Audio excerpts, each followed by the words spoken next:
I'm Jessica, and this is Daebak K-Rambles, where a couple of friends review Korean dramas, and we are back for a throwback review of the K-drama Queen In-hyun's Man, aka Queen and I, because it has two different names. But for this episode, I am so excited to welcome back Grace and Sarah from the Afternoona Asks Podcast. How are you guys doing? Good, thank you. Good to be back. Thank you for having us. I'm really thrilled that you guys chose this drama. I was afraid it would be like the redheaded stepsister and wouldn't get picked. Nobody would want to touch this drama and do it this season. But because I would have just like not covered it, then I just wouldn't have covered it. But you guys were so thrilled that this was on the docket, and you guys both were like, please let us review this one. And I can't wait to share this experience with you guys and chat it over. I rewatched this show, and I think you guys watched it for the first time. Yeah.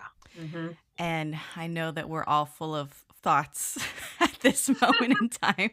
Before we get started, what have you guys been watching? Maybe just give me one thing that you want to recommend to people that you have been watching lately. Okay, I can go first. I literally just wrapped Idle Eye, which is a 12-episode law/mystery romance drama starring Soo-young from Girls' Generation, so Chae Soo-young, and the male lead is Kim Jae-young. And he plays an idol, very believably, and she plays a secret fangirl, so it's a bit her private life. Like in her day life, she's like this lawyer, she's kick-ass, and she's really steely and keeps her emotions in check. And then she gets home and she gets into furry slippers, and then we see her room, and it's like an idol-like room of Kim Jae-young's pictures of him in his group called Gold Boys. He gets accused of murder, and she becomes As one does. And she becomes his lawyer. And actually, I was pleasantly surprised by how good this drama is. I think anybody who loves K-pop will find it interesting because it does touch on topics around mental health, around idols not being able to be themselves, up from obsessive fans like the Sangs and the impact they have on idols, and people breaking into their apartment and controlling CEOs, and all of those kind of themes. There are some niggles about how it handles that towards the end, but overall it's good. The two of them have great chemistry. The mystery's pretty well done. So, yeah, I was pleasantly surprised by how much I enjoyed this drama. It was good. Very nice. Yeah, it's on my list of watches to finish for 2026 already. There's a list going. Yes. Already. Because you're slow like me, right? We're simpatico in that. We have no rush. We're on our own timetable, and we'll get to it when we get to it. Right, Grace? Grace, Totally. What have you been watching lately? So the only drama I've watched so far this year is Residence Playbook. I was playing catch up from last year. I always meant to get back to it, and I really enjoyed it, actually. I actually had low expectations because people didn't seem to like it as much as, Hospital Playlist or Prison Playbook or, the Reply series. But, it was good. I had fun at the movies. I mean, wait, what's... It's not the movies, but it's like a thing. I had fun watching it. Oh, I love to hear it. All right. Resident Playbook or Residence Playbook? Resident Playbook. Okay, singular. Yeah. Okay. Singular, even though it's an ensemble, there's 4 residents. So, in any event. I like it. Yeah. I like it. Yeah. Yeah, that director and writer duo, I believe, worked together on all of those famous slice of life series, like the Reply series and the Prison Playbook and all of the Hospital Playlist. They're not season strictly 1 and 2. like, so they're credited as the originators or creators, but they're not the people that actually wrote and directed. Okay. And I think you can tell. Okay, so they kind of Spielberged it. Yeah. It's just not as quite as, because they are pretty amazing at what they do. And I think you can tell that it's just not quite there, I think. Yeah. It's still fun. It's still fun. But I mean, they're just such, like, for me anyway, the Hospital Playlist, Prison Playbook, the Reply series is top tier. And this is really good. It's just not top tier. It's just that different. For me anyway. Did you know that it wasn't them going into watching it, or did you look that up later? I looked it up like a third of the way through, and I was like, I'm not really feeling this, Ah. and then You looked under the hood. yes. Yeah. Yeah. Well, I feel like my expectations were sufficiently lowered that I didn't feel any like Oh. I was just like, oh, okay. No, The bar I was enjoy lower. this. You're meant. the I bar- see. Yeah, because I had heard, oh, it was fine. It was good, not as good. And so like I was like, okay, don't expect too much. And so I went in there thinking, oh, it's just going to be okay. And then so I totally enjoyed it. Yeah. All right. Well, 2 recs from Sarah and Grace. We have Idol Eye and Resident Playbook. If you guys want to give those a watch.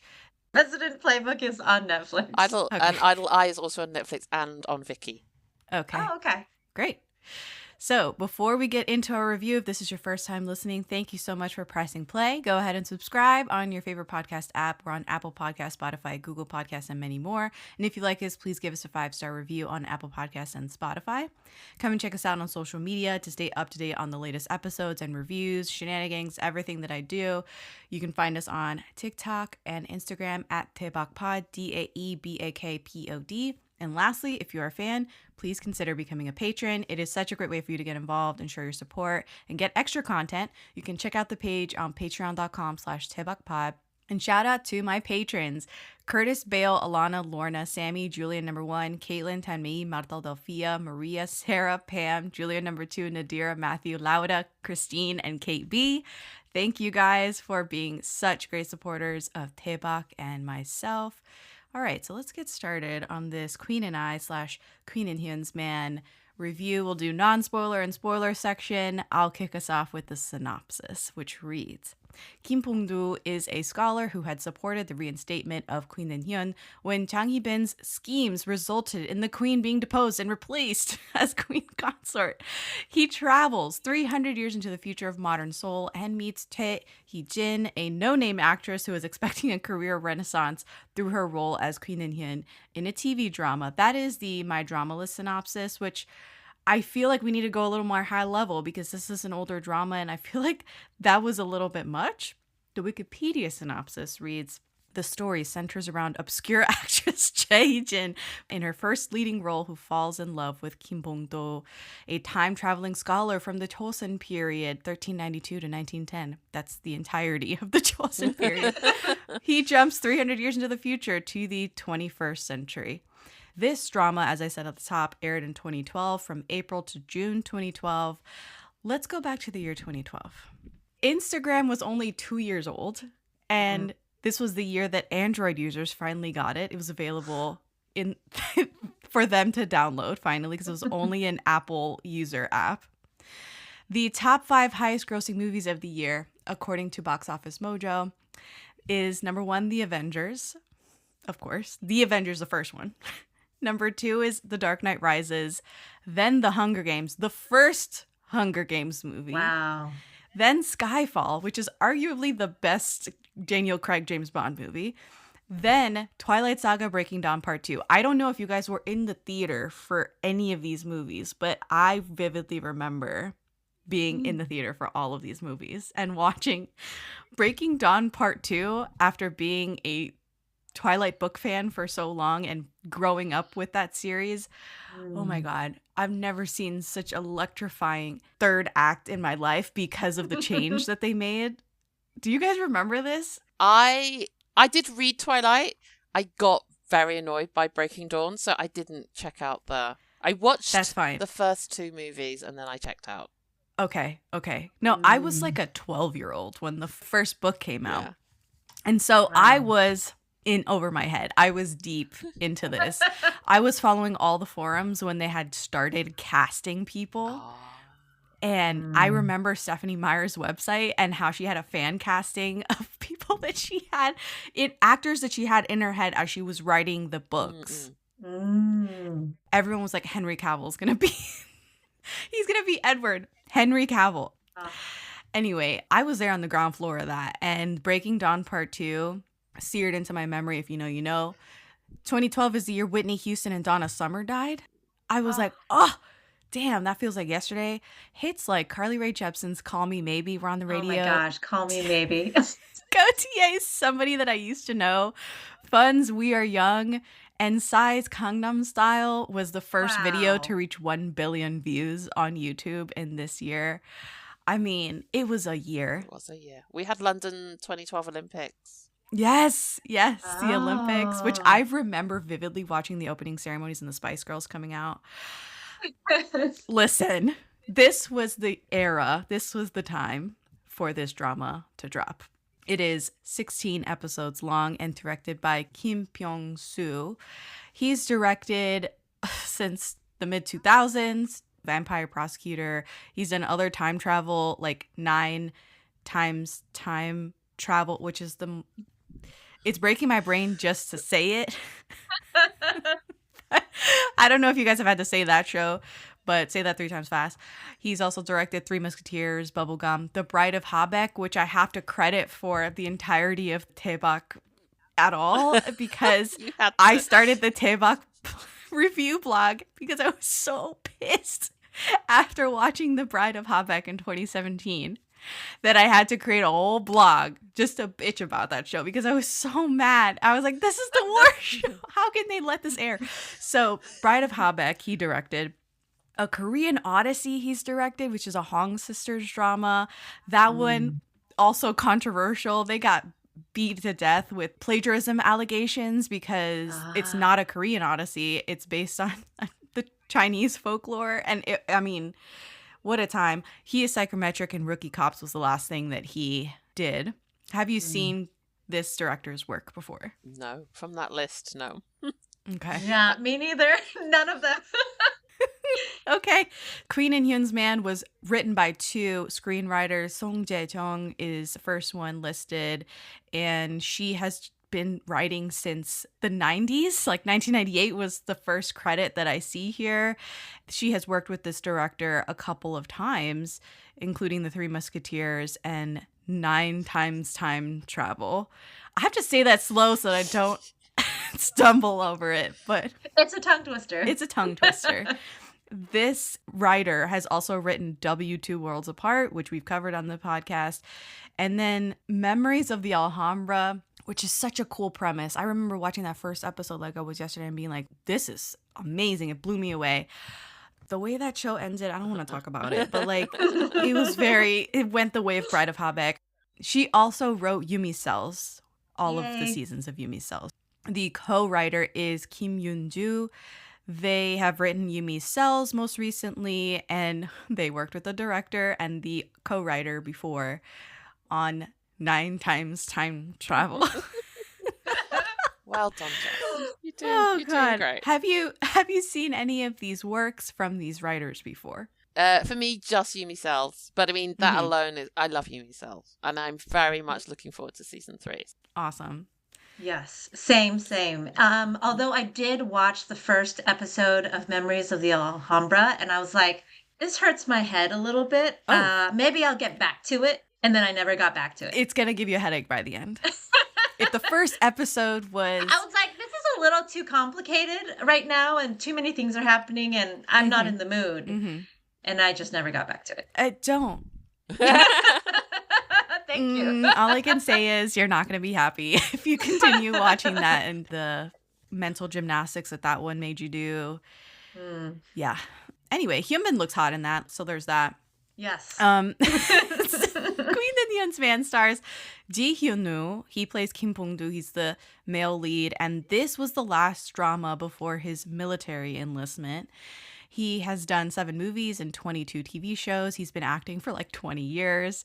I have seen him in Becoming a Billionaire, and that's it. I definitely wanted to press play on First Lady, which came out last year. That was the one where a politician gets elected to, I think, be president, and he serves his wife divorce papers on the day that he wins the election. And I was like, this sounds like Makjang heaven. I can't wait to press play on this. And I never did. He is the guy that serves his wife divorce papers, I believe. He has, if you look through his filmography, he does a lot of those long family dramas and 50 plus episode dramas, 40 episodes here and there. And that's his bag. But he has been working consistently for the past 20 years. Have you seen this guy before? Me, no. Me neither. And I was like, oh Oh, wow. He must have been one of those people who like was hot, 15 years ago and then just like dropped off. And then I looked at his filmography and I was like, oh my gosh, He's working.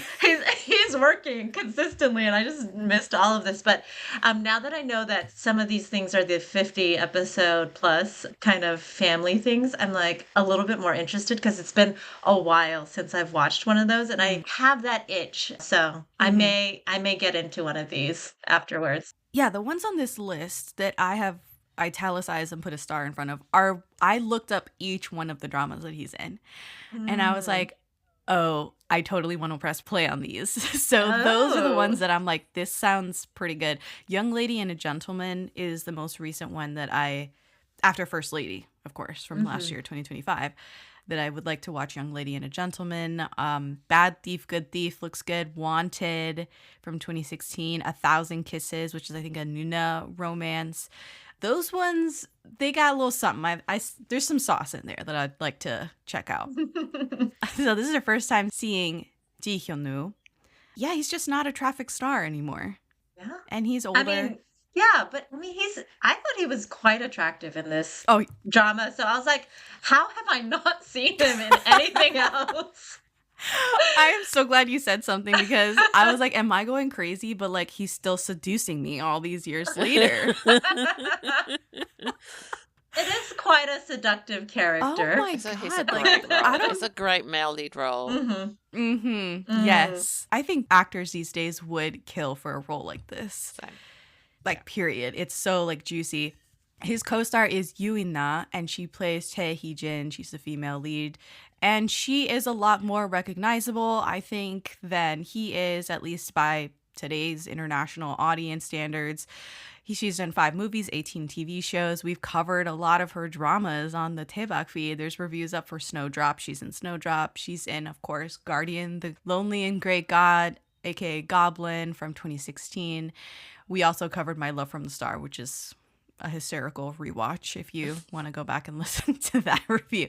All of these are up. She's also been in You Are the Best, which I remember that show, watching that show, and I also remember dropping that show. Oh, yeah, I dropped that show too. It was oh my so gosh. long. It was so long. 50 It's And the episodes. mothers. The mothers were the worst. the worst. The worst mothers ever. Oh my God. I was My like, I'm God. over it. I can't do this. I know. So You're the Best. I also dropped The Greatest Love. She's in that show. And don't ask me why. I literally just didn't, I don't know, I didn't vibe with it. So I dropped it. But I see The Greatest Love on a lot of best of lists, even to this day. Really? And I'm like, oh God, did I tap out too early? I don't know. I don't know. I've also watched Secret Garden. She's in Secret Garden. Have you guys seen that classic? 2010?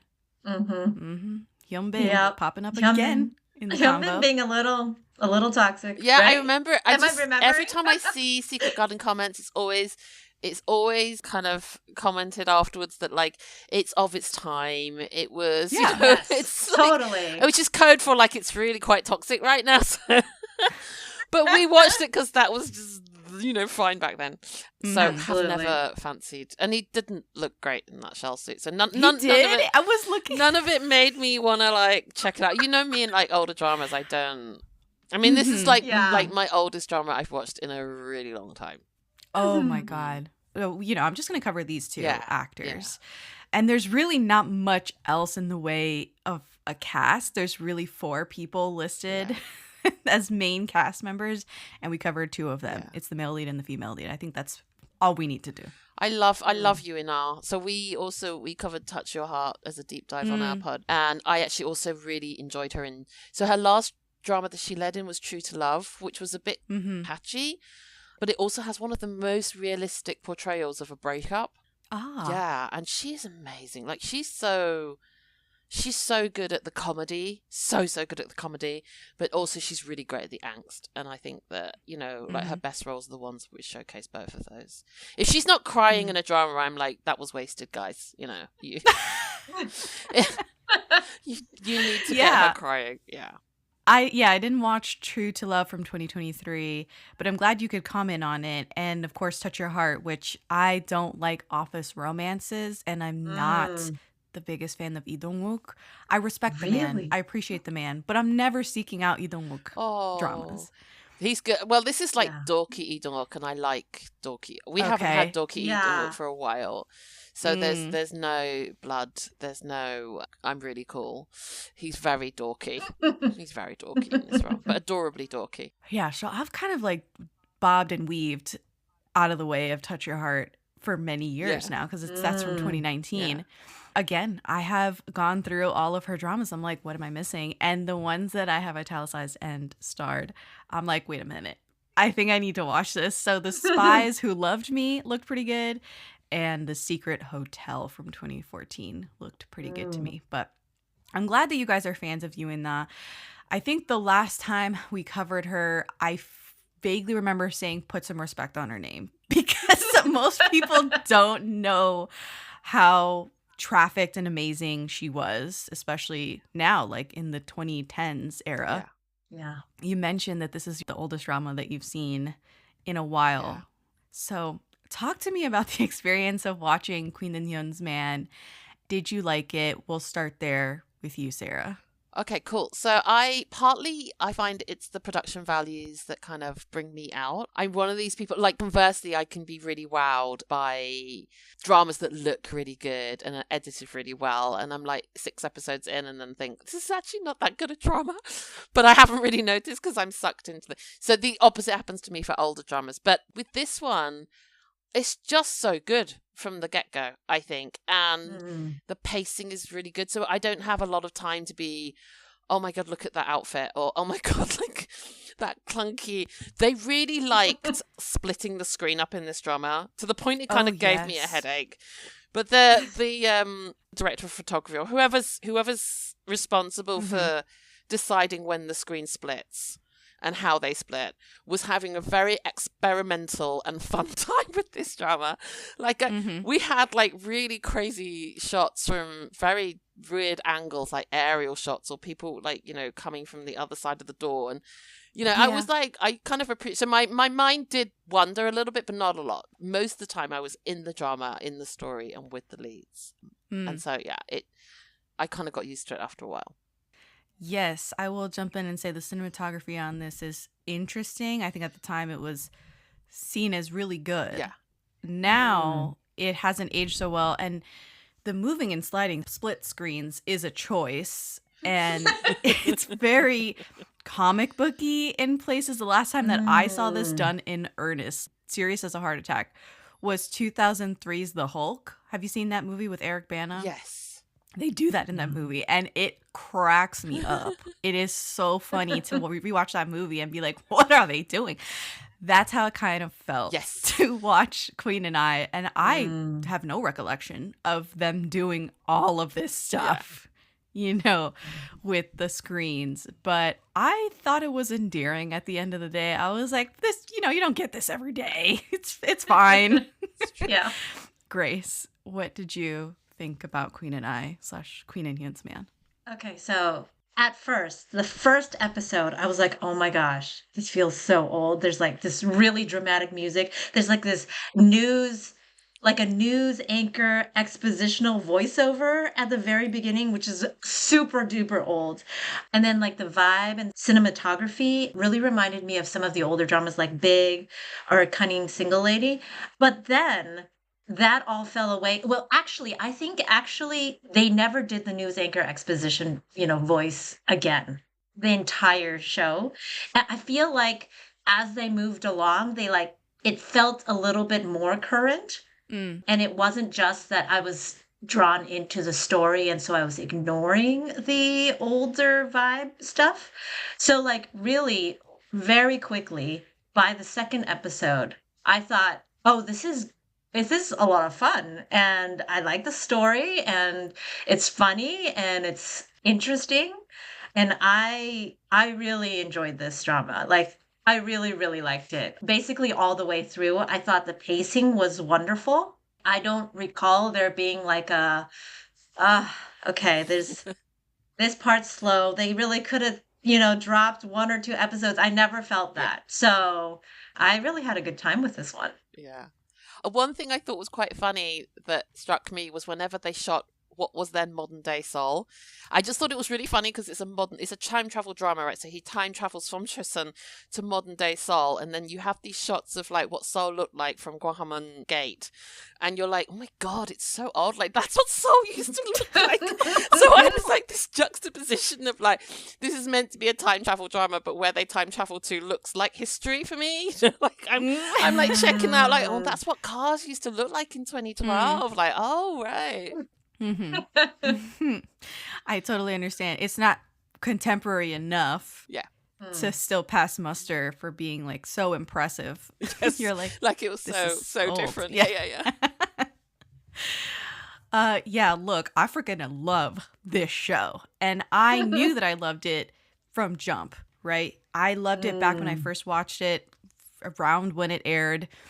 And coming back to it, I was so worried. You have no idea how worried I was that I wasn't going to like it. And then I made you guys watch a shitty show. Because I don't know, like, I mean, 2012, I was a different person. Yeah, so true. I was going to see Twilight movies in earnest. I was like, I was different, right? So how can I expect that my taste in dramas is the same all 15 years that I've been watching dramas? So I was genuinely so worried that this wasn't going to work out.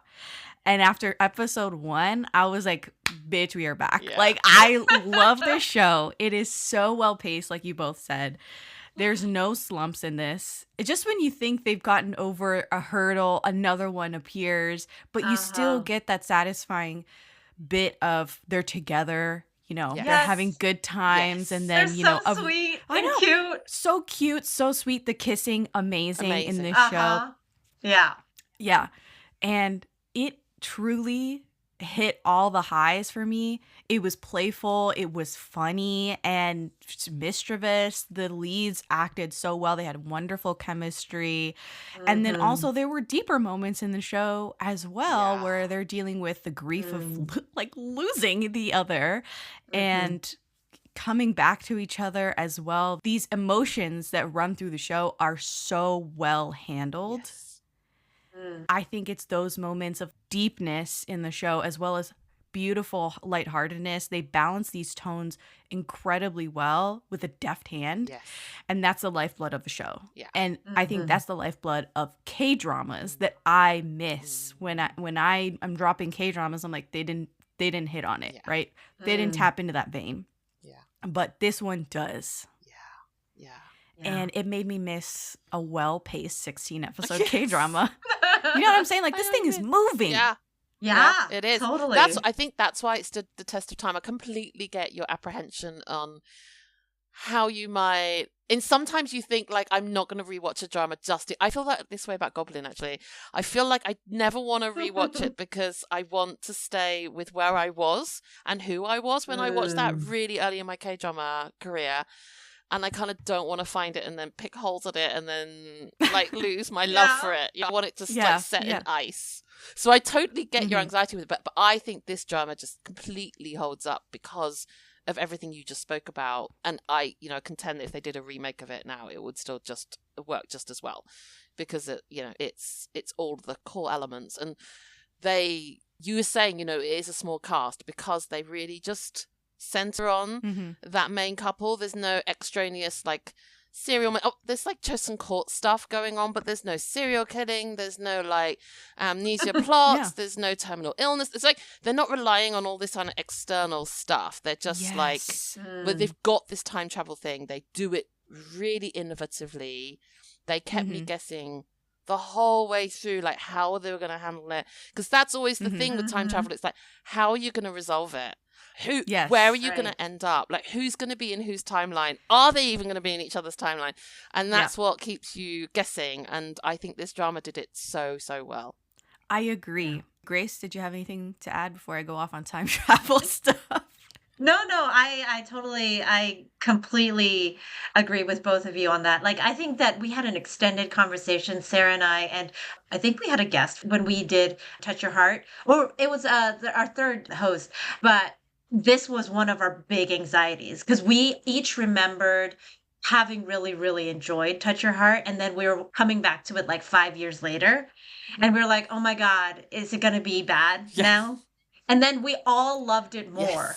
the second Okay, time around. perfect. So, yeah. That's best case So- scenario. Best case. Yeah.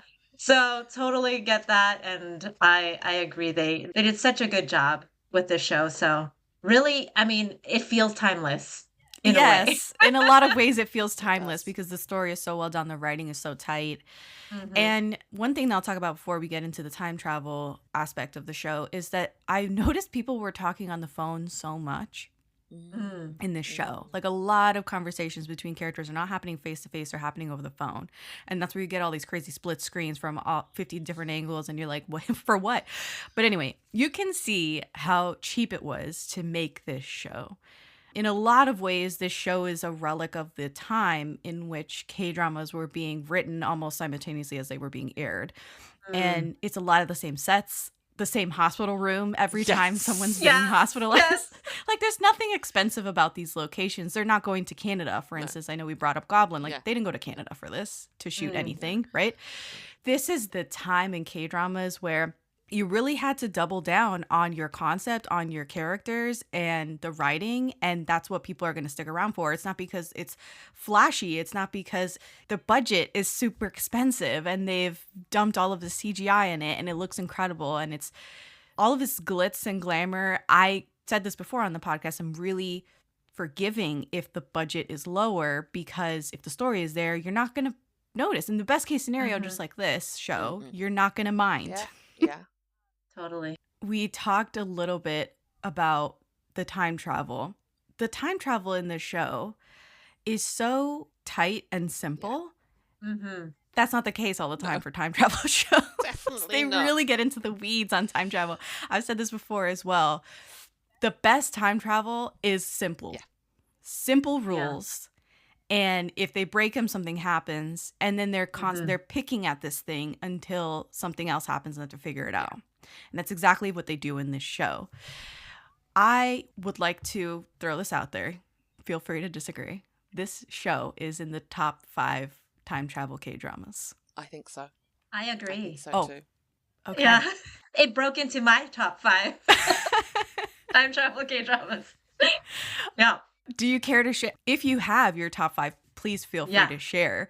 What are some great time travel K-dramas for people who maybe are not willing to dip back into the archives and watch Queen and I on, for me, it was Tubi. Yeah, I Tubi watched it on yeah, Tubi. me too. I had to VPN Yeah. to the States Tubi, which was fun. Yeah. Which I love Tubi, by the way. Yeah. Tubi sponsor me. Yeah. But for those people who might want some other recs and they want to hear the best, what are some of your top 5s? Okay, so my top are Go Back Couple, Twinkling Watermelon, Mr. Queen, Queen In-hyun's Man, Splash Splash Love, and Lovely Runner. And I do not know how to rank at least. So, like, I know Go Back Couple is my top.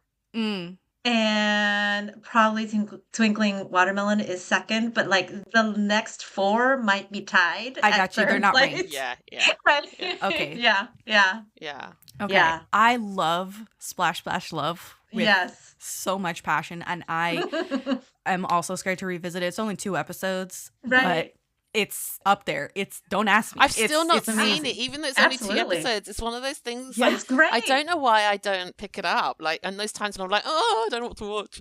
I Mhm. need to do that. Yeah. Yeah. Definitely watch Splash Splash Love. And then you mentioned Go Back Couple. We've covered Go Back Couple on the podcast. There's a full review for Go Back Couple, and that one was very good. Remember really liking that show as well. Sarah, would you care to share your Yeah, so top 5? I share some with Grace, unsurprisingly. So I've got, again, unranked, Mr. Queen, Twinkling Watermelon, 18 again. And I also count Still 17, even though it's not technically a time travel. It has those elements to it because she is in a coma at 17 and wakes when she's 30. Yeah, and then so probably my 5th favourite, which has probably now been usurped by Queen and I, was Signal. I thought that they used time travel in a really clever way. And obviously it's not a romance, so yeah, that was a great Was a it great time travel K-drama. time travel? I watched it so recently that I'm like, I didn't like enter it into my rankings at all. But is it time travel or is it speaking through time? So it's a time slip, and I think it's Ah. all kind of relatively in the same family Okay. versus someone like is getting picked up in Back to the Future. Right. In a different time. Yeah.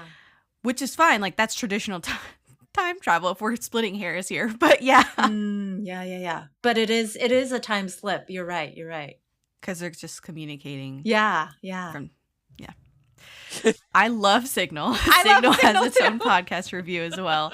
Signal's amazing. Mm-hmm. And a couple other ones that I have on because I pulled up some time travel list, has nothing. This wasn't prepared in advance for this review. It's just I happen to have a list of time travel on my phone, time travel K-dramas. So I have Tomorrow with You on there. I have One More Time, which I don't know if you've seen that. It's like an 8-episode Netflix drama from back in 2019-ish era. Oh. One of the first Netflix originals that popped up. That's not a time travel. That's a time loop drama. Oh. Like Groundhog's Yes. Day. Exactly. Yeah. Just like Groundhog Day. Signals on here. Splash Splash Love. Queen In-hyun's Man.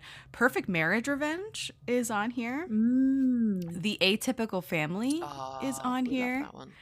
Oh, And yeah. then I have a couple of oldies on here, which leads me to my next point, which is there were a metric ton of time travel dramas between 2010 and 2015 specifically.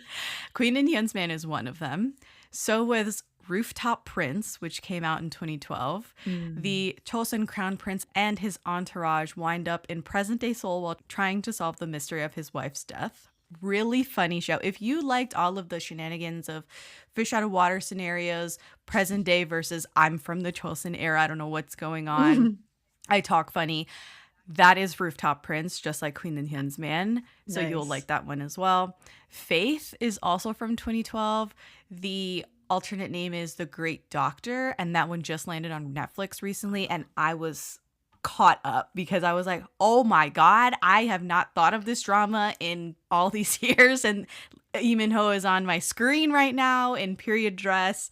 The synopsis for that one is a Koreo warrior brought to modern times grabs a doctor, a female doctor, and brings her back in time with him to heal cool. somebody of importance. Yeah, so that's Lee Min-ho being the warrior from back in the day. That's 3 right there. Operation Proposal is also from 2012. That's he tries to fix the wrongs that he did in a relationship and re-experience his past choices. So it's almost like a Groundhog Day, but it's more like butterfly effect. He keeps going back in time and like hopes that the future is better, and like it never fixes the situation.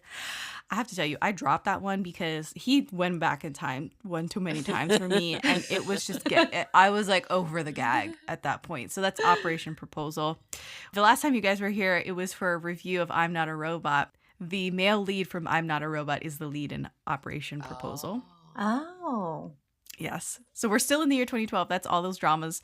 4 dramas. And then the next year, we already talked about this one. I'm going to say it one more time. 9 Times Time Travel came out in 2013 by the same director and writers. An anchor man uses mysterious incidents to go back 20 years to try to save family and change his fate. So that's the synopsis of that drama. Have you seen that one? No, I haven't seen that. I think you need to watch it just for like to It's reward tormenting. yourself for like saying this I know. title.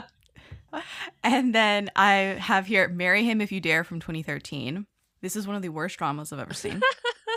But a woman's future self travels back to prevent her past self from marrying the wrong person and chase her dreams. Ooh. And then, of course, Splash Splash Love, which we just talked about from 2015. A high school student suddenly journeys to the Chosun dynasty and falls for the king in this cute, compact time slip drama.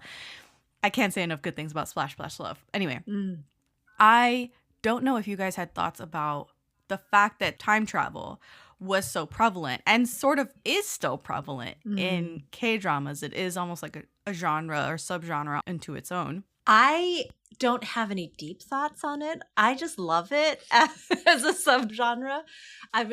Because I think I really enjoy the idea of revisiting things that you would like to change. You know, I feel like everyone has those, pivotal moments, pivotal cringe moments in their life where it's like all of a sudden it comes snowballing back to you and you're in that moment again and you're like, I wish I didn't do this that time, this awkward, terrible thing that I did, or, very uncomfortable situation.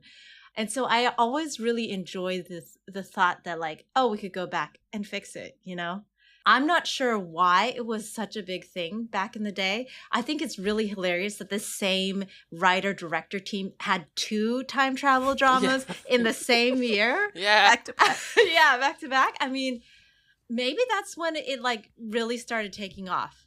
I don't know what happened before then, but it was like they've now discovered this thing, and so they're going to do a whole lot of it.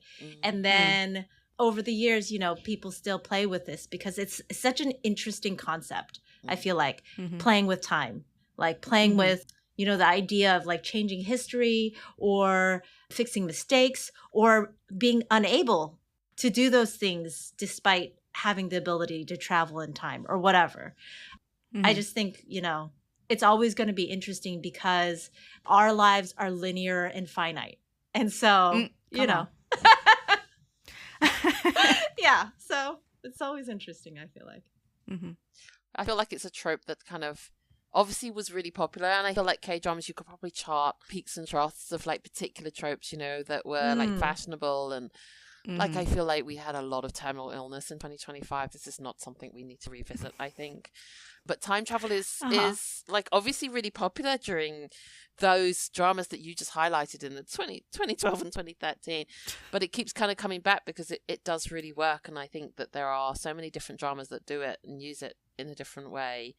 And that we as an audience as well, like we're used to seeing it now. So I think you also need less explainers, like if it's a time loop or if it's a time slip or it's true time travel, you're kind of on board. And then it's like a vessel is like a wristwatch or, it's like a charm or whatever. You're like, it's very quick for your audience to get on board with it. And you don't need to over explain stuff because it's such a common trope. I think for me, I like the second chance romance option for time travel. Like I that's partly why I really love 18 Again. I love the thought of someone kind of drifting through a relationship and suddenly thinking like, well, where did it all go wrong? What happened to us? And, maybe I regret doing this and maybe I regret doing that. Like, what would it feel like if I could start over again with my partner? And yeah. I have to say, for my part, I really enjoy star-crossed lovers, and you cannot get more star-crossed than you're not in the same time period. Yeah. So true. What if your soulmate, what if your fated mate is in a different time period, right? What if your soulmate's in the past? Yeah. What if your soulmate's in the future? I love that concept. I think it works nearly every time for me. It's always the execution that kind of like bogs it down and messes up whether it's on pitch for me. Yeah. But yeah, for the most part, I really like the concept and the premise of time travel. And as I said before, the simpler you keep it, the better. If you get into like, what's one that I was like, you did too much. This is confusing. It's The King Eternal Monarch, which did time travel and parallel worlds. And I was like, yo. I loved it though. A lot of questions versus answers on that one. Yeah. It's very like Marvel multiverse type of situation. And I got to tell you, I am the biggest MCU hater. And I've seen all those multiverse movies. I've seen the Loki series and all that stuff. Did my head in. Exactly. It does your head in. I don't like the multiverse. The only multiverse movie that I'm like, this was amazing was Everything Everywhere All at Once. That's the only one that I left the theater and I was like on a high. I was like, yes, they nailed it. Yeah. Yeah. That was good. Mine was A Time Called You, which is obviously the Korean remake of Someday or One Day. That one just was like it just took me out. I just got so annoyed with what they were doing and I got very confused. I think we all go into shows with a level of, I have to suspend my disbelief. If it goes too far into, this is crazy. Like they've doubled down, they've doubled back. Why is this happening? I thought they couldn't do this. And what is happening? Right. All of that, if it compounds, I hate it personally. Some people just get through it and they're like, that was amazing. I love that love story. And I applaud them for it. But anyway, long story short, time travel is still big. I don't think it's going anywhere.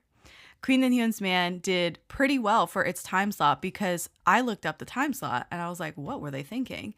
This aired at 11 p.m. Whoa. Wow. Super late.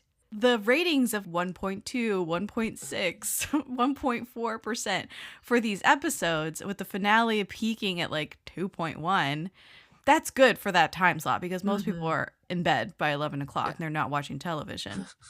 You're not going to see double-digit ratings for a show that's airing at 11 p.m. Sarah and I were like, even though I like went to bed at 2 a.m. last night and she did worse. Yeah, I also put 3. I was up till 3. This was airing on regular cable. Yeah. And if you didn't catch it, you didn't catch it. Yeah. Yeah. I have a fun fact to share. Please. So I think we've all mentioned it, that the main leads have great chemistry. So after the show, I kind of just did a little bit of Googling. Turns out they dated. Yeah. So, and he confessed his love during a press conference, was it? I was just like, this is so cool. I did not know this. And it kind of like, I wish I had in a way, because I was like, also all those liquidy eyes that he had, they were like for real. Oh, for real. They were for real. Maybe that's what caught my... I was really like, these guys, they're just so good. You know, they've really got such good chemistry. I feel like she's got great chemistry with Heather, who she acts. I think she's a bit of a chemistry queen. But he was really smitten. And I was like, I really feel like how smitten you are. Liquid eyes is such a great way of putting it, too.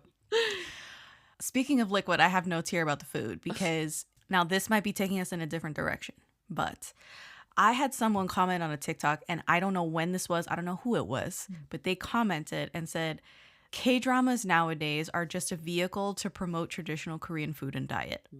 And I was like, whoa, whoa, whoa. I genuinely had never gave two thoughts about what kind of food is shown on K-dramas and if there's been a change, you know? But watching this show, I was like, wait, they may be onto something because there was no Korean food at all in this show. All the food they were eating was Western food. They go to an Italian restaurant. You know, the managers for these Hallyu stars in the show are eating table service bread.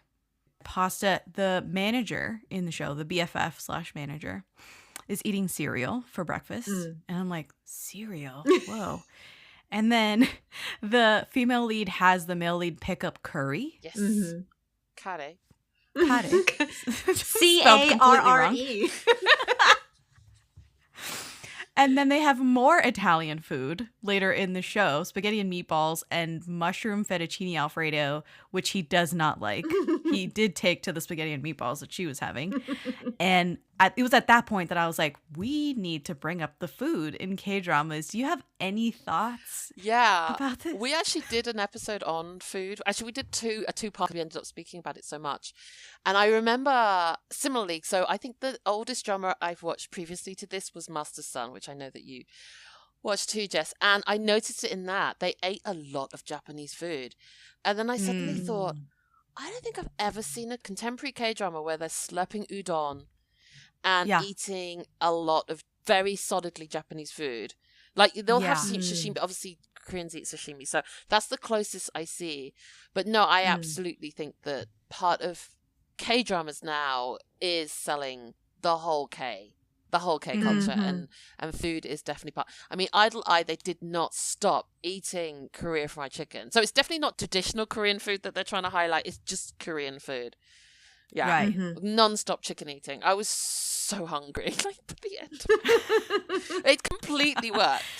Yeah. Oh gosh. And the shots of the food are like beautiful. Yes. You know, they're like Instagram worthy. Exactly. They're taking care in presenting it in an appetizing way. It wasn't unlike curry this, from a you know, microwave, exactly. Like I'm saying, it's so cheap because they don't need a food stylist. They don't need anybody to come here and babysit this food and make sure that a shot looks good. Let alone, nothing I think was sponsored as far as the food in this show that there I was recall, no that I can recall. There was no Subway, you know. So it was just like blessedly simple, and you know, the food wasn't the thing of it at all. But if you stop to think, you are kind of assaulted with the Korean food when that wasn't the case just a few years ago, you know? We have to mention the fashion because this is 2012. Oh, the fashion. Brilliant. Listen, The chunky early 2010s heels, the block heels. I was a victim of this. I had these kind of heels and I was wearing these heels. I don't know if you guys ever had this style of heel before, but it was a vibe. It was of a time. Yeah. The scarves with the casual t-shirts, I totally was wearing scarves. Listen, I've lived in Florida my whole life. What need have I of scarves? This was for aesthetics, okay? I was wearing scarves in this era. Yeah. I thought his beanies were so NSYNC. That's what it just gave me boy band and double denim as well. So I kept going like I was like, this is boy band era. This is like that era of boy band. For Yoo In-na, it was colored tights. I was like, colored tights must have been big in Korea in 2012. I don't think they were ever big in London. I'm not sure that colored tights ever caught on here, but yeah, obviously colored tights were a big thing. Colored denim as well was big. I had like bright red denim pants that I was wearing out. So a lot of things to ponder when it comes to the fashion on this show. What was the most 2012 thing about this show? That's a good question. I think it has to be the phones. Honestly, like that, because the phone technology has changed so much over, the course of the last 25 years or so. And so like, I imagine that was the hot phone, that year. Mm-hmm. Because I feel like the phones, they showed them enough where like maybe that was an ad. Yeah, and true. Same with the Audi cars. Yes, yeah. The Audi cars are definitely, Yeah, I thought particularly with the phone, it was basically that we had lots and lots of shots where she is ringing him and there's a shot of her like in shadow silhouette. That was the look, I guess, back then of Samsung phones. Like when your profile pic comes up, it like you look like a criminal. Like it's like that headshot. Yes. I was like, that's interesting. I think because phones are just, like you said, Grace, they've just moved on so much, so it dates. So for me, definitely that and the fashion was the thing that really, felt 2012. Gotcha. Yeah. All right, we're going to do our ratings and then I get into the spoiler section. What would you give this drama out of 5 Soju bottles? I would probably give it like 4.5 or like 4.75. I mean, it's very close to perfect. It's very close to perfect. Yeah. In my book. Yeah. I'm the same as Grace. I'm going to take a 0.5 soju bottle, like half a soju bottle, just to see you through the night. So 4.5 for me too. Oh my God. 4.5s across the board because I just have like tiny, if I have anything, it's like the tiniest little quibble, but like it's so good. I really had a great time revisiting this show. And if you want to watch it, it's on Tubi. So watch it on Tubi. On US Tubi. US, in the US. Yes, absolutely. We're going to get into the spoiler section right after this. Excuse me, 뭐라고? 괜찮아. You know, I have no 친구. Oh, sorry. Swear, disgusting shit. What? All right, we're on the other side of spoilers, so we are going to tell you exactly what happens in Queen In-hyun's Man and why we love it so much. I think, Sarah, you wanted to talk about the time travel and maybe some of the mechanics that really worked for us and the choices that they made that made this show really stand out and break our top 5 time travel K-dramas lists. Where would you like to start? I think there's one technicality on this that I wrote down, but that's it. It was very easy. Yeah. Easy to understand because he's dealing with a charm that he got from a friend who picked it up from the chief monk at a temple. Mm-hmm. Do you want to pick it up from there, Sarah? And then I think what I really liked was that he could control the mechanism. So I think he's a very smart male lead, is our hero. So he figures out that he time travels at exactly the time when he's at threat of dying, which is a very novel and unique and makes for super dramatic, like, zop, he's gone. And then people are like, my God, where's he disappeared to? And then suddenly, he's by this like faux English phone box. And right. And I really like that. And then at the other end, he can choose when he leaves modern Seoul. Like he can choose when he disappears. So there's again dramatic moments when he's like locked in a shower that he decides, okay, now's my time to leave. And I quite like that because I think a lot of time travel is kind of, it's outside the person's control. And they don't have such a neat way of doing it. And so I just thought that was super clever of the drama. And then once we got used to it, then they throw another spanner in the works, right, with the charm. Because then you're just like, oh my God, what's happened to the charm? Because then they slice it in half, and that causes a whole timeline change, which I thought was really interesting. Yeah, that was really smart. When the charm gets damaged, it gets sliced. Everybody in her timeline in present day forgets. It sort of like resets as if he was never there, but she remembers. Yes. Yeah. She still remembers him. And it's frustrating because they think she's a mental case because she remembers this man and nobody around her remembers. It's very, it almost feels like gaslighting, but it's not gaslighting because nobody genuinely doesn't remember. Yeah. Yeah, that's legit. Like nobody remembers. He didn't exist there. And then in his timeline, he forgets, but everybody else remembers that there was something that he was going to another place. Yeah. Right. Yeah. Right. And meeting someone, and there was a mysterious woman that he was talking about. And I love that flip that they do in the show. Yeah. I thought that was super smart. So they do that for the charm at first. And then, you know, you kind of get a little more info about the charm, and the monk's like, you really can't control like how this thing is going to behave. Yeah. You think you have control over it, but you don't. Yeah. And I love that aspect because they introduce that very early on when he's chatting with the monk. Yeah.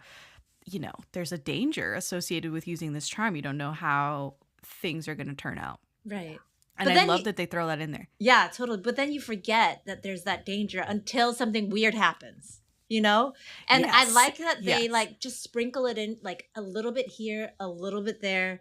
And then towards the end, there's a little bit more. But like, it's not like a constant like, oh no, what's going to happen next? It lulls you into this false sense of security in between each of the times when it does something weird. You know? And so you're like happily grinning away at them being cute and lovey-dovey. And then you have like no idea. You're like, okay, there's 2 episodes left. I wonder what's going to happen. And then you're like, oh my God.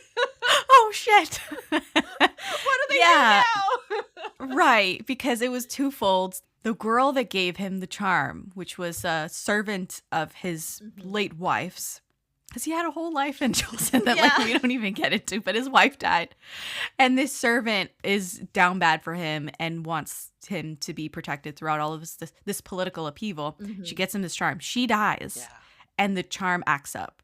Also, the original monk who made it for her to give to him also died. So when this happens, it sets off this chain reaction. He cannot return to the present day. And you're like, how the hell are we going to? I love how they reveal it. That like first she dies and he's, you know, fighting the last villain of this Lord Minam. Yeah. His like it's familiar face, by the way. That actor's like in so many things. In Moogie. So that the remnant of that guy's crew, that assassin, he offs him and it's this great one-on-one fight and you're like, oh my God. So that villain dies and unfortunately that girl dies. And then he has to figure out how to get back. So he's trying on this mission to find the monk. Yeah. And then you find out the monk died and you're like, oh. Yeah. And then you're like, oh, that's why there were 2 shades of black. Like it was like mostly black when Yoon-oh died. And then it turned all the way black. And that must have happened when, you know, the monk died. And you're like, amazing. It's like the magic is gone. I know. How can he get back to her? It's so devastating. Yeah. And I have to say that the mechanism for Bong-to's time hopping is that he has to just like utter a few words, an incantation, and come back to the past. But when he goes to her, it's this life or death situation. He's basically killing himself to get back to her. And it's a true sacrifice. Like it's a sacrifice to go to the present because he does have to trust this charm and trust that this thing is going to work every time. And he's not actually going to die and perish. It is high stakes in that respect, and I respect those mechanics heavily. And it means so much when he goes to visit her because he's killing himself to do it. putting Yeah. himself in those dangerous situations. Yeah. Yeah. And I think the most crucial one was I was similar to Grace in that I was lulled into this false sense of security because I Absolutely. thought that the last battle was like he's shot with 3 arrows, right? Really well done. They were like, Oh, Yes. shot with so 3 arrows, good. and then he's taken away by his servant and put near the charm, like just in the nick of time for him to time Yeah. travel, luckily directly to a hospital, and he's safe. And then you're like, oh, okay, he's made it. He's chosen to sacrifice himself. He's double crossed, the villain. He's got the king on his side. He's left his life behind. He's chosen to go. Like, it's all good. Yeah, he fakes Yeah, his death. and I'm like, great. We get 2 episodes of fluffy stuff. I'm like, great. Right. I was like, thinking, One there was a 800 you little thought. bit of me that was like, 2 episodes is a lot. But maybe because it's a Yep. 16 episode drama, we're gonna get maybe it's gonna be like, what's that drama that was just full of fluff? The Secretary Patsujan and Oh, what's wrong with Secretary Kim? So I thought it was going to be like what's wrong with Secretary Kim, which is just basically full of fluff and then more fluff and then 2 Yeah. episodes of final fluff. So I was thinking maybe older dramas they give us more fluff, and then bam, he's just about to reach her, and then I love it. I love how they built up everything. Mm-hmm. You're talking about the 3 arrows thing. That's in episode 14 where he gets shot with 3 arrows while he's on trial against Lord Minam, and he produces a copycat charm and this whole thing. And he's like, "You didn't think I would really give him the real That was charm." amazing. I'm like, "Oh my god, it's so good! It's so good!" And you can they do the quick flashback to him telling the king the truth, and he's like, "Yeah, I really am going back in time. This charm is real. It's magical. How do we get out of this? Because I want you to kill me, and this is how you're going to get back the legitimacy and the political power that you need from this other faction." And it just works out so well. But he has to take 3 arrows to the chest, and you're like, "Oh shit, he could die." The mysterious ICU patient with the 3 arrows. I know. You know what? Disappears, and I'm like, "Oh my god, he made it!" Yeah. It's fantastic. I feel like a huge part of what made this drama good was just how smart he was and how quick he was. Because you know that ICU, he was okay, he planned it with his servant. He's like, "Come to this spot. Yes. Bring Yes. my Marked by corpse. this sword." This spot." Because he was like, "Okay, this is where the ICU entrance is. And so when I'm about to die, these people can bring me back." It's just wow. You just It's such a smart gamble. Oh my gosh. Yeah. Yeah, Yeah. fantastic. It's so good. I thought there was a visual in that episode where he's going back after he's healed up. He had gone back to the past, and then he's going back to the future, and this is the final time he expects never to come back again. He stabs his sword through the top of the his hat. I was like, this is hard. This visual is so hard to me. It looks so good. It's so sexy. It's such a symbolic, I'm never coming back here. We're done with the past. We're done with the humbug. We're done with everything. And then in this episode, he goes through, and the emotional journey of these characters is so great because he does go through this moment when he's finally with her, and you think everyone thinks, the audience thinks, this is it. We're going to get 2 episodes of fluff, like you said. He tells her, "Since I don't have a place to go back to, I feel like I've been orphaned." Yes. And then he tells her, "I love you" for the first time. So he's still going through these crazy emotions of I have to leave everything that I've known, the world that I know, the status that I had, the money that I had, the servants that were loyal to me, everything behind. But I want you. I want to be here with you, and I love you. I was like, oh, Yeah. it's so good. I thought it was so powerful. Yeah. And the emotions were valid, and I loved that journey that they go through. Totally. We talked about the kisses being so good in this show. Mm-hmm. Did you have a favorite kiss in this show?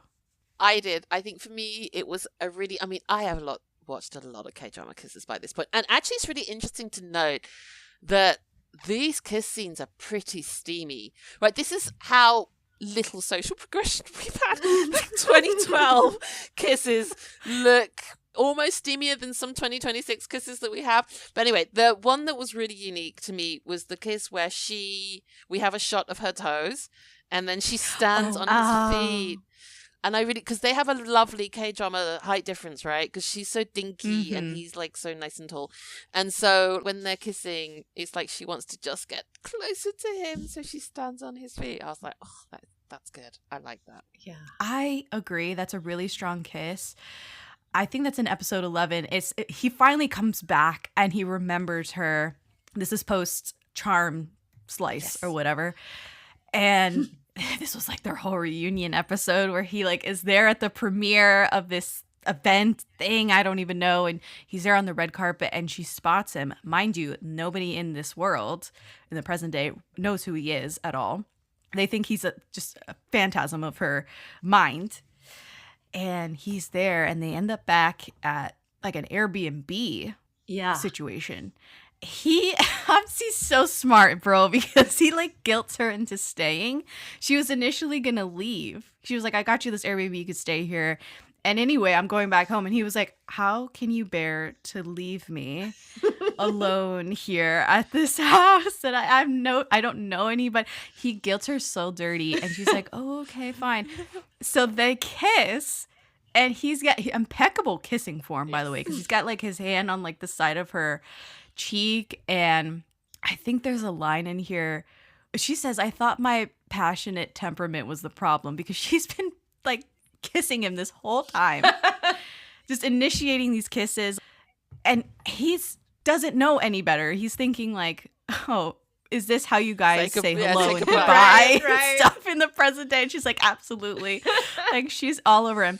She tells him this because he's like, you're so forward. You're so passionate or whatever.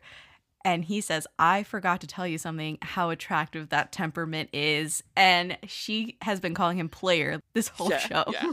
And she goes, player. She calls him player one more time. He's like, I totally admit that I am playing you.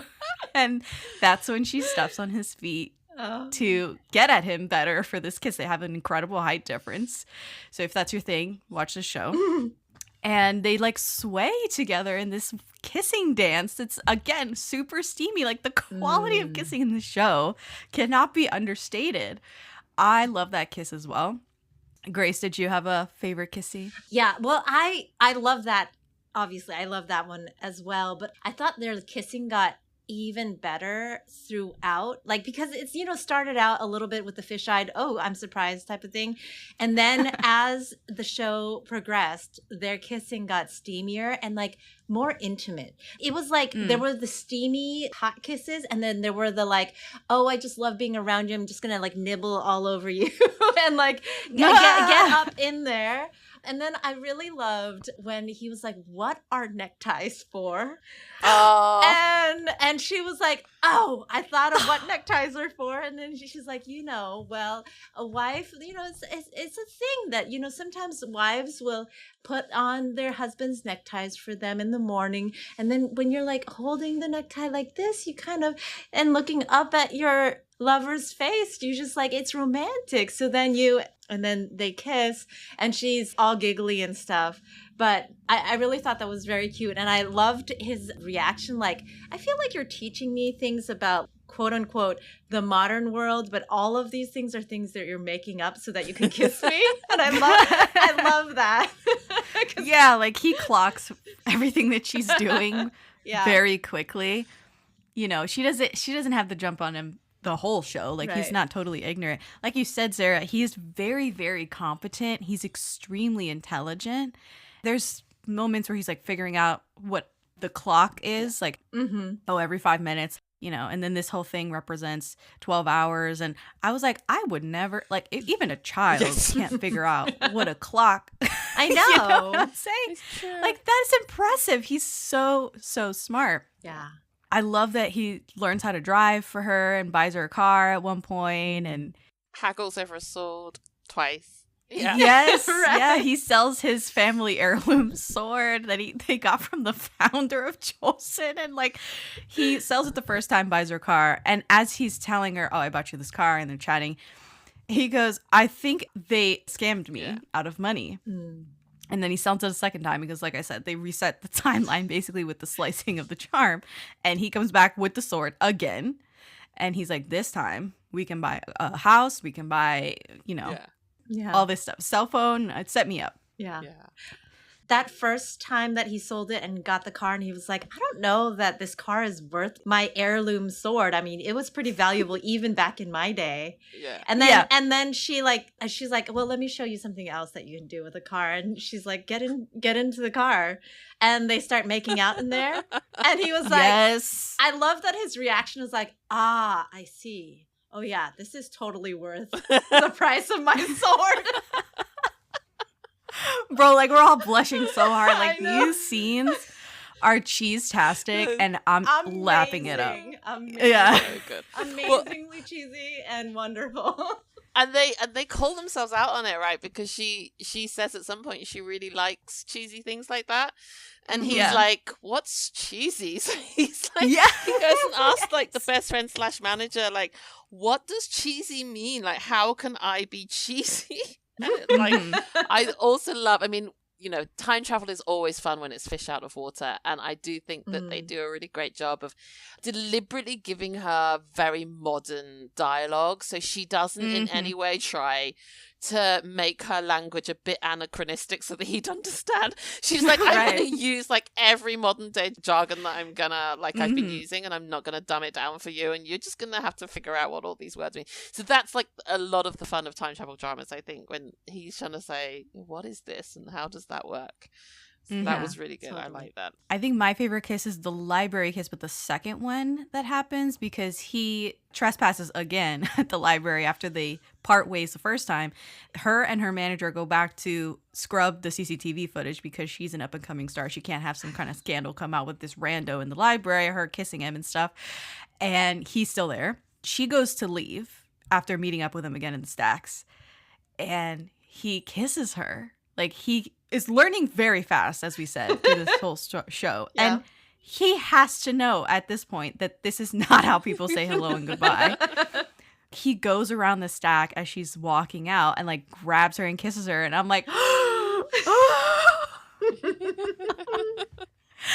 think that's the first time she calls him player because he's got the moves. so charming. Yeah. Absolutely. And I love that, actually, that they made him experienced, right? So at no point you're thinking, like, this is some chosen virgin who suddenly knows what he's doing. It's no, it's like he's been married before, so let us tell you this, you know. And do you know, when I was watching this second time, I thought for sure that the wife that died was her, that she was maybe like a reincarnation of his wife, right. which I feel like if they wrote it today, that would be an angle that they would take for sure, because they never show the pregnant wife's face at all in any flashbacks. And I was like, oh, they're totally going to take, and who knows if that's something that the writers contemplated, and because, you know, they were having such success with what they were doing already, they were like, I don't think we need to sub that in and go down that route of he's into her because that's his wife in the present day. But yeah, I always, that thought did cross my mind that they would do that. There was a coffee shop scene where he wipes cappuccino foam off of her lips. This is a thing that was in older K-dramas. There was always some sort of food or something stuck to her face. They would either kiss it off or take it off with their hands. Either way, super intimate. They were obsessed with this trick in the early aughts and 2010s. Were there any points in the show that really surprised you? Well, you know, because of the way the show started, I kept thinking it was going to circle back. So even though there's ups and downs throughout the whole show, I was like, this is going to be a happily ever after. I'm sure it's going to end on the very first scene. Because the very first scene. Yes, I agree. Because they throw you into it and you're like, what is this? And then it feels like they're going back and explaining it. And then they're working their way through to that. So I kept like looking forward to that scene. And I'm actually ultimately really glad that they didn't end it on that. Oh, really? Okay. Yeah, because it kind of didn't fit. It didn't fit with the story in the end. And I loved the way they reunited at the end, but we'll talk about that later.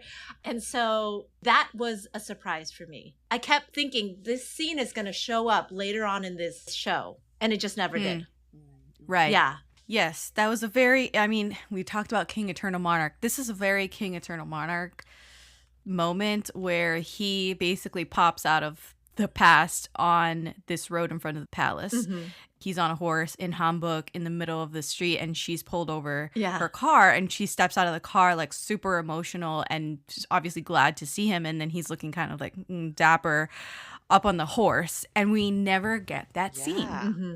played out in real time. And it's not that I miss it, but like they could have wrapped it up. They could have done it.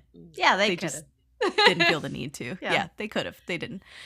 I think the surprises were when the charm broke, everything reset, but kind of didn't reset, and then again, at the end, It reset in interesting ways so that there was always someone suffering.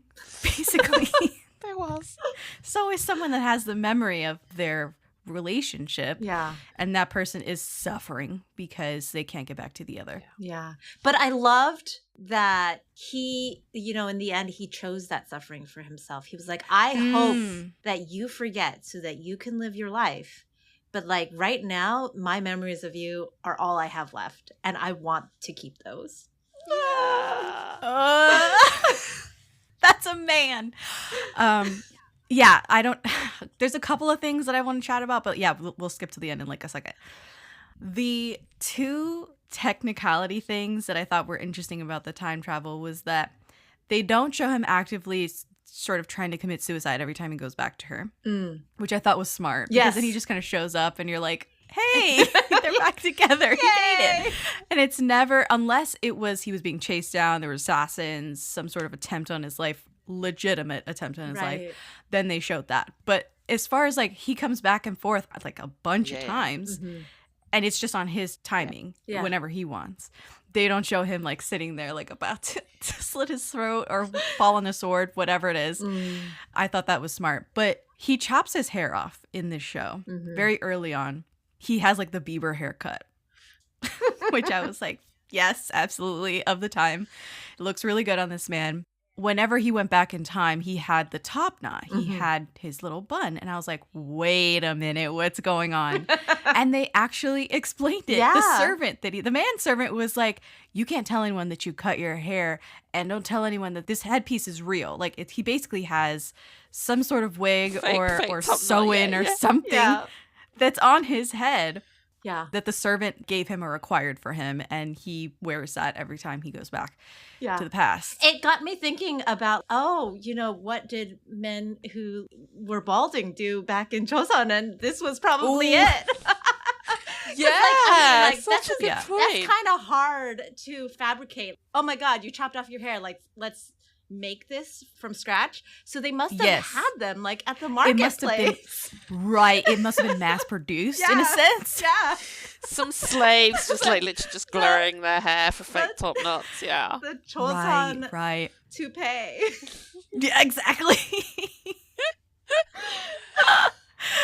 But there's one point where he doesn't seem phased. He's talking to the manservant. This is the same conversation, and he doesn't seem phased that he cut off all of his hair.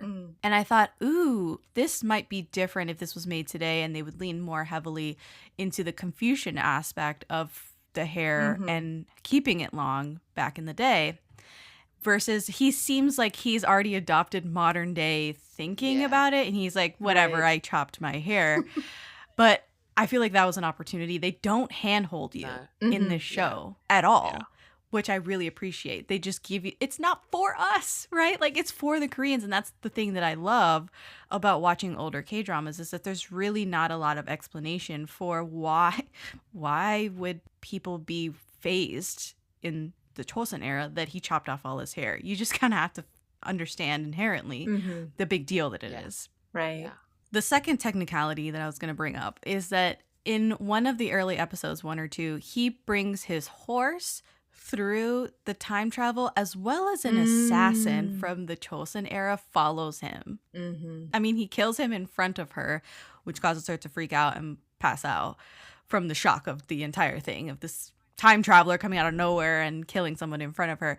But then the assassin sort of disintegrates in front of her as well. And I was like, is it because the charm is not for him? And then that was the only thing that I thought was funky. I totally about forgot the time about travel. that. Yeah. I figured he disintegrated because his body is now in the present day and it's 300 years old, so his corpse would have decomposed. Yes. Okay. Which also begs the question, when our male lead dies, does that mean his corpse is going to disintegrate because he's not from that era and suddenly the physics of a 300-year corpse is going to take hold of his body? Or like, I have questions about this weird technicality that they introduced.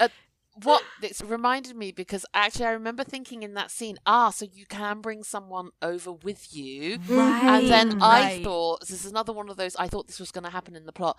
At some point, his maid, who has now become how do you say it, Grace? Kiseng? Kiseng. Says, wouldn't it be amazing? I would love to live in a world where it was possible to be myself, or something along those lines. Yeah. And I thought that was foreshadowing how at some point in the future she was going to time travel with him, and then she'd be able to live in modern Seoul and live her life that she was wanted to live, instead of be, just playing the chin like really, really sadly. Yeah. And so then when it turned out that she was dead, I was like, is she dead? Because she's supposed to go back to modern Seoul. That was what I had. Because she was so sad. She was so in love with him, like just so in love with him. And she was his, she was really standing by him. She was so loyal to him. And I thought that was going to be her gift for all of that loyalty, and giving him the charm was that she was going to get to live her own life. And then it didn't happen. I know. That's a really good point. I think it crossed my mind that someone would travel back and forth with him. It didn't cross my mind that Hyun-woo would, but yeah, that makes a lot of sense that like they threw that little zinger in there that she wanted that world. She craved that world. Yeah. And she never got it. She died. Yeah. Because when he lost his memories of Heejin after the thing got sliced. This charm slice, yeah. Yeah, the charm slice. He offered to take her as his concubine. Yes. And she was like, no. And I was like, what do you mean no? This is your opportunity, girl. Yeah, I forgot that bit. Yeah. That's right. She did say no. Yeah, but she said, no, I would rather go and live in that other world that you told me about. And so I also, Sarah, was waiting for this to happen. And then as the drama continued, I started thinking, I forgot about the whole horse assassin thing at the very beginning. Yeah. And I started thinking, maybe he can't take anyone. He can't take anyone. That doesn't work because it's not for them. Because that was after they described, the charm only works for him. Yes. Right. Yeah. Right. And so once they explained that, I was like, I guess he can't take anyone. And so I kind of gave up hope in that. But I definitely had a few episodes where I was thinking, yes, she's going to get to move to modern day Seoul. I agree. And then I also thought maybe, and this was my original, like when I was originally watching the show in 2012, 2013, whatever, I thought the female lead was going to go back in time at some point in the show, and it never happened. Yeah, so this little technicality about the assassin making it through whatever portal opens up for this man when he disappears, it just didn't manifest in any way in the show. They just kind of leave it be. And that's the best way to do it, I guess, is to like not overcomplicate it and try and like fix it. They're just like, anyway. Even if there are a few plot holes, we'll just move on. Right. Yeah. It's very like, okay, and we're moving on. Because it really doesn't serve any larger function in the story. It could have, as we said, like he could have taken Hyun-woo to the present. They could have maybe had her go back in time. Or maybe Lord Min-nam could have like ended up in the present day. Like something could have come through that had more sway over the plot. But nothing really did. And I think that was good. Yes, I think that was good. How annoying was the BFF/manager? Oh, there was a lot of shrieking. I feel like there's always a character that's a lot of shrieking in older K-dramas. I actually kind of liked her character in that I think you needed to have someone that was constantly questioning her and looking out for her and pointing out that she's a celebrity and she can't behave this way. And I think it created that conflict and that tension because, as we've said already, this is a really tight cast. So I think she did really good on role, and she got used to block them at certain points and stuff. But yeah, I just needed her to be like a notch down volume wise, and just be. I mean, because she's at the same time presented as this character as being like, I'm the manager, I'm the sensible one, I'm thinking things through. But she was also like hysterical a lot. So I was like, choose which one you want to be. Choose a lane. Yeah, I found her so insufferable for most of the show, especially when you're the audience and you're rooting for these two, the male lead and the female lead, to be together, and she's constantly cock-blocking them, especially after the slice of the charm, and he's trying desperately to get back to her after he remembers what's gone on. Yeah. And like he meets with the BFF, and the BFF's not putting them together. She's actively telling her to avoid phone calls from him. Like, it's, oh my God, cannot be more annoying. But that's her function that she was written that way. So it's just, but it's so And annoying. in some ways, it's also her character's job. Yes. You know? And so I actually didn't get too annoyed with her because they did that in little chunks here and there. They didn't like do it in an extended way where I got really frustrated. And so I ended up not being that annoyed with her. And I did think that the recurring gag of her interrogating him and being like, what school do you go to? That was fun. How much money do you have? Oh, what about your family? Exactly. Oh, Bukchung. Exactly the same. Yeah, Sungkyunkwan. Funny enough, he says he went to Sungkyunkwan University. That actor did go to Sungkyunkwan. Yes. Oh, really? He actually went there? Yeah. He went there. Yeah. Did he live in Bukchung too? Well, Sungkyunkwan is like just like northeast of Bukchon. So maybe he did live in Bukchon. Oh my God. I have a scene here that I really liked, and it was in episode 11 when the ex-boyfriend comes over and he's being really handsy with her, and he is avoiding the breakup that he knows is coming because she's never been the same after she woke up from this coma. She got in a car accident when the charm slice happened, and ever since then she's not been the same. Yeah. And you get this water bottle scene of the male lead like spraying this guy in the face. It's so great. And he's like, oh, you have a leak in this house. It's so funny. And he accuses her of basically two-timing when she finally gets the words out and says, like, we need to break up. Yeah. The male lead finally says, I'll be responsible for you. And he's looking at her so tenderly. And this weird loft situation is in this mezzanine level, apartment. house. Yeah, I don't know. Yeah. It's a very, like, this would never exist in real life. It was built for a 2012 K-drama. Exactly. It was built for a 2012 K-drama. So he's up where the bed is in this loft area, looking down on them, like fighting and trying to break up and whatever. I thought this scene reminded me of Romeo and Juliet, kind of, because she's like down below and looking up and he's looking down. And I don't know. It was very emotional and cute and stuff.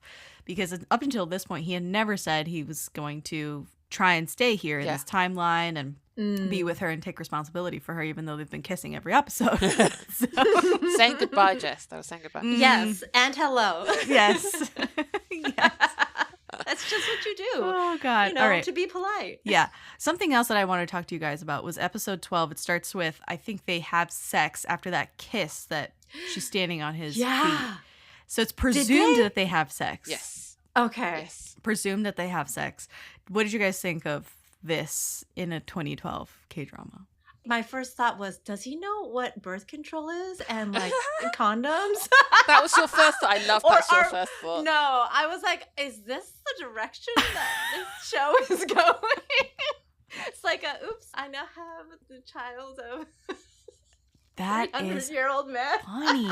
I mean, they could have gone with that. Like, I'm sure that they brought it up in their little writer's room, these two screenwriters, and they were like, well, should she be pregnant by the end of the show? Because they had sex this one time.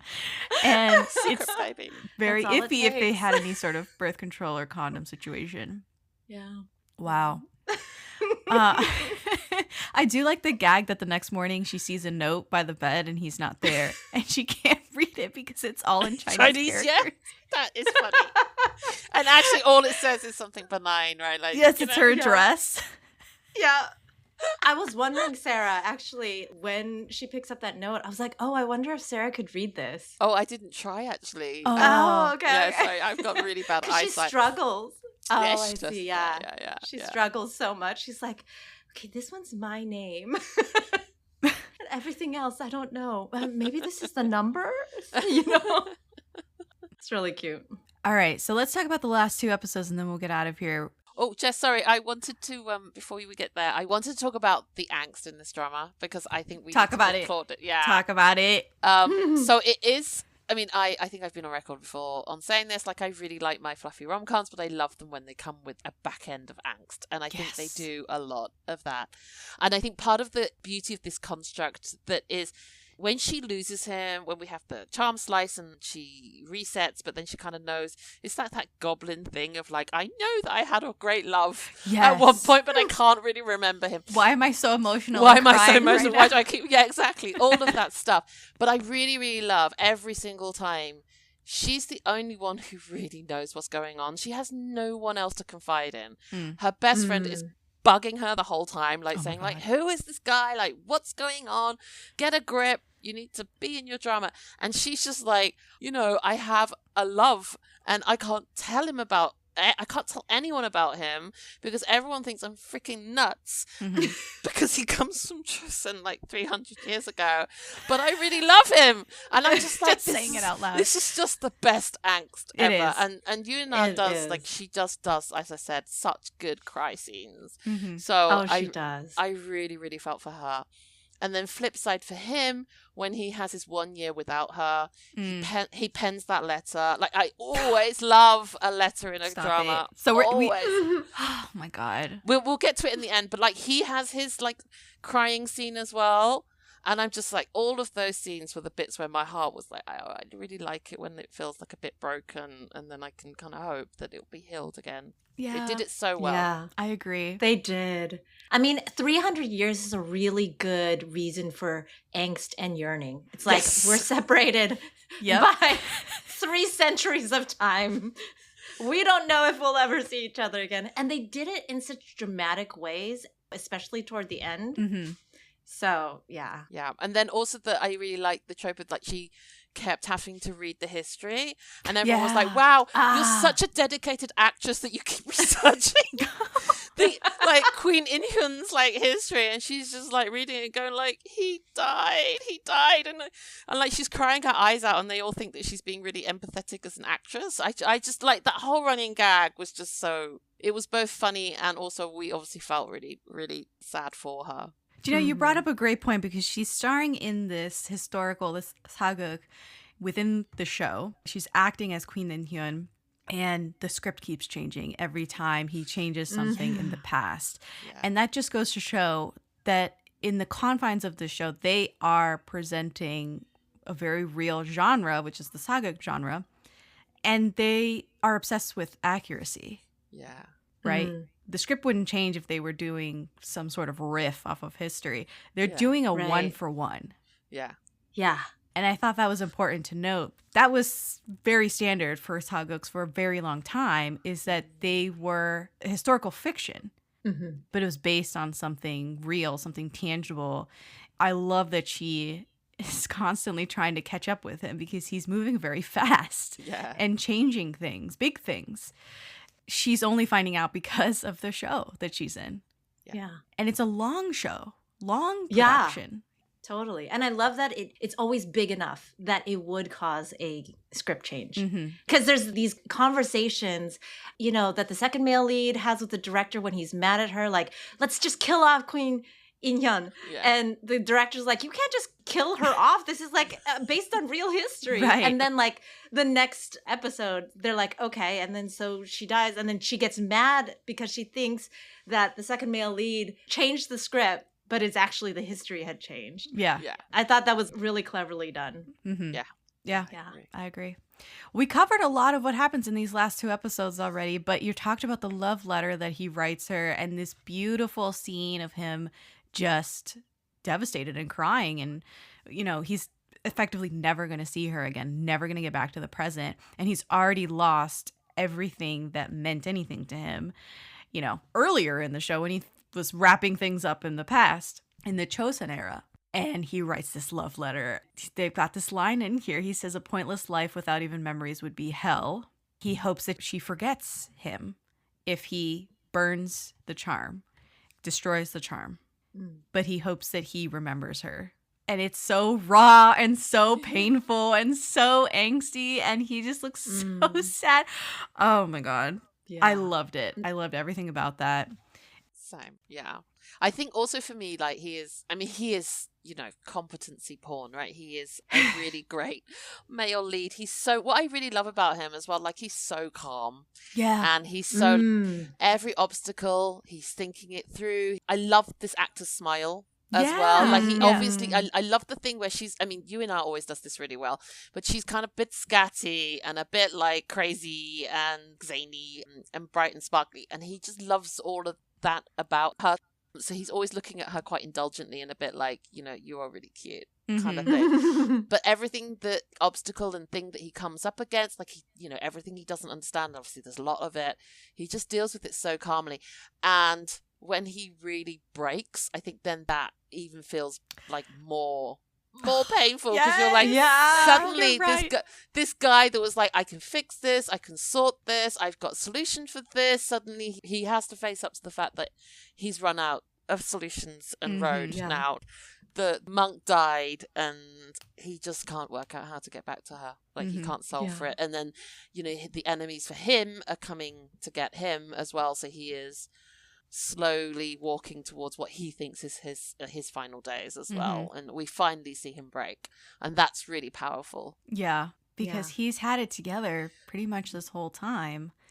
He's been really good at controlling his emotions, and that moment when he breaks as he's writing this letter, he's like, I hope you find it and think it's written about somebody else. And, like, it's and then it's prophetic, isn't it? It's prophetic. They do it so well. They use this letter so well. They use that because in the final episode, she gets called up to narrate this historical documentary called Queen In-hyun's Man. The name of the show in the show. And they found this letter amongst this official's belongings, and if they think it was written to Queen In-hyun, it's evidence that she had this affair, this man that was actually might have been in love with her, and all this stuff, right? Just like a show that maybe you'd watch today that's, you know, on the History Channel or whatever, this program that comes on. She forgot him completely, but he remembers, and that's just what he wished when he burned the charm. Oh my God. When she's filming at the palace and crying, and she doesn't know why she's crying, why she's so emotional. I love that so much because it was like her body remembered him before her mind did. I love that when it's like that the single tear falls down your face and you're like, wait, what is this? What's going on? You know? And then she's like more and more overcome by this visceral emotion. Like she's grieving something and she doesn't know what the hell she's grieving. I love how she's like, what the hell is going on? I love this reaction from her, and she just can't get through it, can't work through it. And in the past, simultaneously, he has been captured. He's in prison. He still has those modern day clothes, the final outfit that he had when he left her. And he takes the necktie. The necktie. He uses it to make a noose to commit suicide. And I was like, oh I'm gonna keel over. And as he is hanging from a beam, she finally gets a glimpse of the past that she's forgotten and remembers his phone number, dials the phone number. His phone lights up. In the past, the call is connected. Amazing. It's the new charm. It's a phone. The phone. She fully remembers him, and he comes down from the beam, doesn't finish dying, and he answers her call and gets transported back to the present day. I loved it. Two technicalities that it doesn't ruin it for me, but it's just like, okay, how the hell was that phone on for a year? Same. That's exactly what I thought. I'm like, this is a 2012 phone. I mean, my one barely lasts a day. How is that one lasting a year? I was like, I don't remember my phone lasting that long. A year without charging. All right. Maybe he shut it off and turned it on. Whatever. Yeah. But Totally. you know, you can work around it. That maybe he turned it on recently and it still had some juice in it. But anyway, there was that. It was the best model in 2025. Yeah. They're really selling this phone. Well, he had a lot of sword money, so he was able to avoid, like, it's like today's equivalent of the iPhone 17 Pro. He bought top of the range. And then the second technicality that I loved was how the hell did he find her after he came back to the present day? Yeah. How did he find her in that studio? Yeah, because she's Right. not like, by the faux English phone box. Right, she's not near or in her apartment. She's just in some random not in the usual street. spots. No. So how did he find her? No answers there. But their memories brought them back together. And it ends with like a makeout session in this studio as she's rewatching the footage of this documentary that has yet to be finalized. And she's like, oh my God, he wrote this letter for me. Yeah. Oh my God. Yeah. It's so amazing. It's so good. I think you said you really liked this ending and that they didn't ever return to that initial hook of him in the street on the horse and her getting out of the car. Yeah, because I think it was much more meaningful this way, like to tie in his love letter and the whole necktie scene. And he like cracks a joke about the I really missed what you did with the necktie. I missed it to death. Like basically, it's like, oh, wow, that's really hitting the nail on the head there. You really did. Although the previous watcher of lots of procedurals like Bones, I was like, oh, he would have died. He would have died. His neck would have cracked. Yeah, it would, because it's a the weight of his body on the neck. That's what would have happened. But I was like, we'll just let that pass.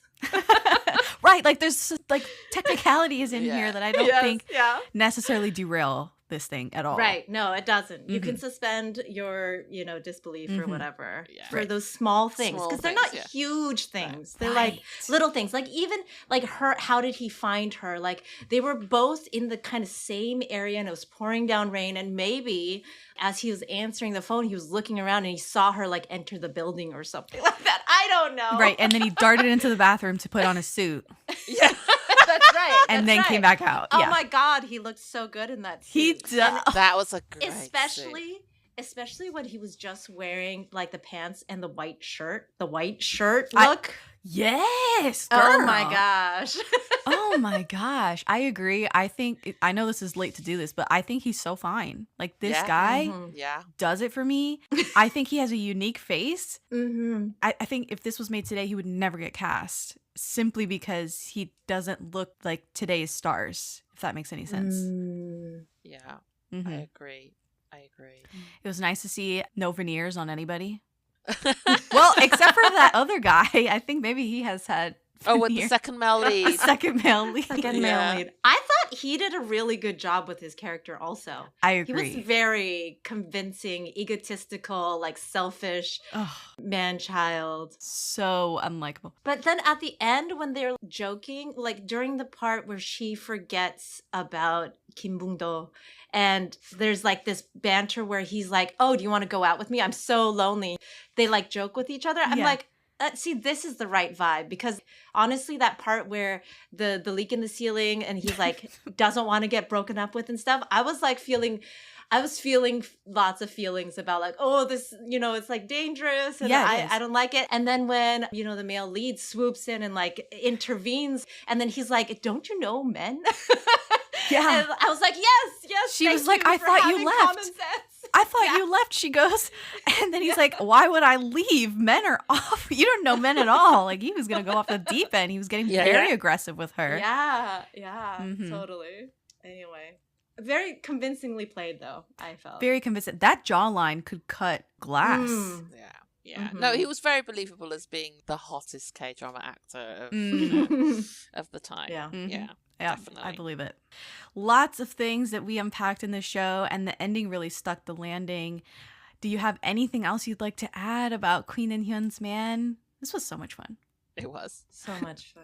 Thank you. All I have to say is this was totally not on my radar until you said, hey, what are the, shows you want to do, you have interest in? And then Sarah said that one. I was like, I have never heard of this, but yeah, I'll go for it. But I loved it. Yeah. I really loved it. Been on my watch list for a while because I really love you in that and I really love time travel. But I was always, I think because it's an old drama and also hard for me to find because I don't enjoy having to do VPN because then I can't watch it on my big TV and I have to go and do something else. But I was like, oh, this is a sign. Like, this is my push to watch it, And it was great. 60 episodes zipped by, and I loved it. I really loved it. Yeah, I'm so glad, and I loved it too. I had a really great time. So easy pressing play on the next episode. There was no pushback from anything about it. I'm so glad that I got to share this with you guys. Thank you so much for coming on the show. Where can people find you guys online? We are on Instagram at Afternoona Asks, and our website is www.afternoonasks.com. Awesome. Thank you guys. Thank you, Grace and Sarah. That's been our show. I'm Jessica, and this has been the Daebak K-Rambles Podcast.